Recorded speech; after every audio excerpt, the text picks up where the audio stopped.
इतने senior journalist हो मुझे उम्र से आप लग रहा है कि आप सीनियर जर्नलिस्ट होंगे।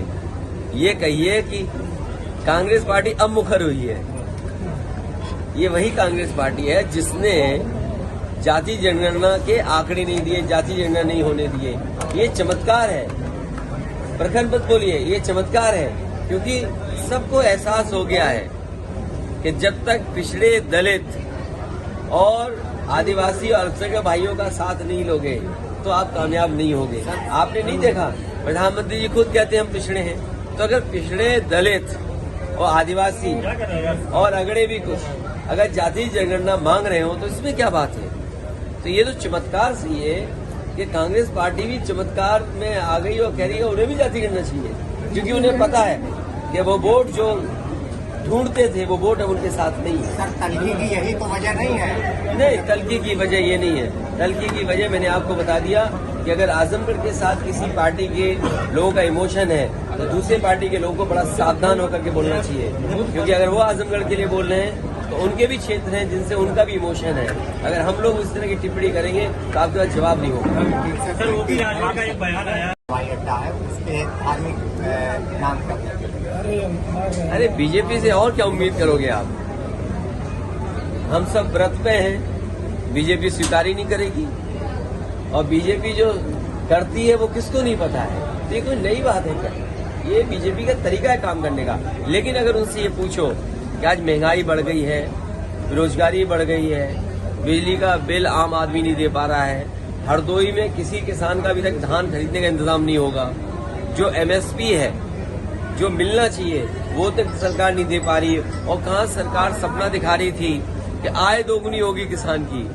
मैं अभी शाहजहांपुर से चल के आया हूँ, लखनऊ से शाहजहांपुर गया, डिवाइडर पे कोई नई व्यवस्था दिखाई दे रही है मुझे ट्रैफिक की। शायद यहाँ भी सड़क पे वो ट्रैफिक की व्यवस्था देख रहे होंगे।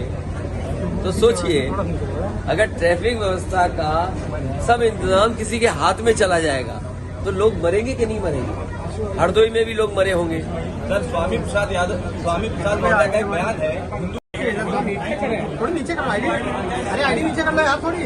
मैं अपने पत्रकार साथियों का धन्यवाद देता हूं कि इस समय भी आपसे मुलाकात हो रही है, और ये समाजवादी पार्टी के शिविर, लोक जागरण कार्यक्रम लगातार इसी तरह चलते रहेंगे।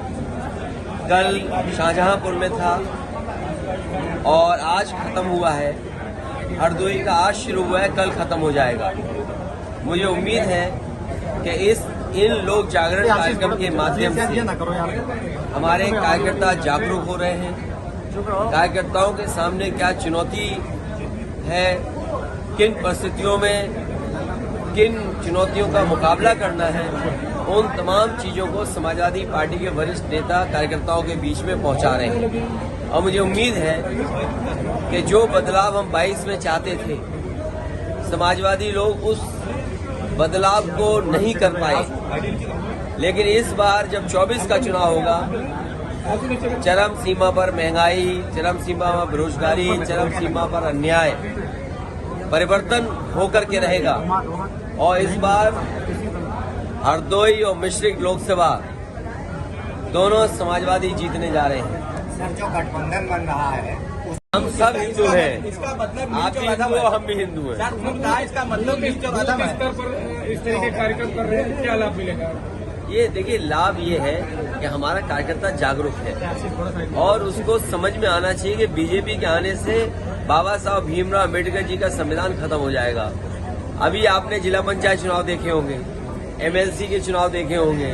अब ये बात मुझसे मत पूछना कि सदस्य को कैसे उन्होंने वोट ले लिया, बीडीसी लोग कैसे वोट दे देते हैं, और किसी का पर्चा कैंसिल हुआ, किसी का पर्चा छीन लिया गया। और आपको याद होगा, लखीमपुर बगल का जिला है जहां पर एक माता और बहनें जब नॉमिनेशन के लिए गई, उनका पर्चा किस तरह खींच लिया गया, साड़ी और कपड़े फाड़ दिए। तो ये बीजेपी अगर आ गई तो बाबा साहब भीमराव अम्बेडकर जी का संविधान चला जाएगा। यही हम कार्यकर्ताओं को समझा रहे हैं। सर, इंडिया गठबंधन का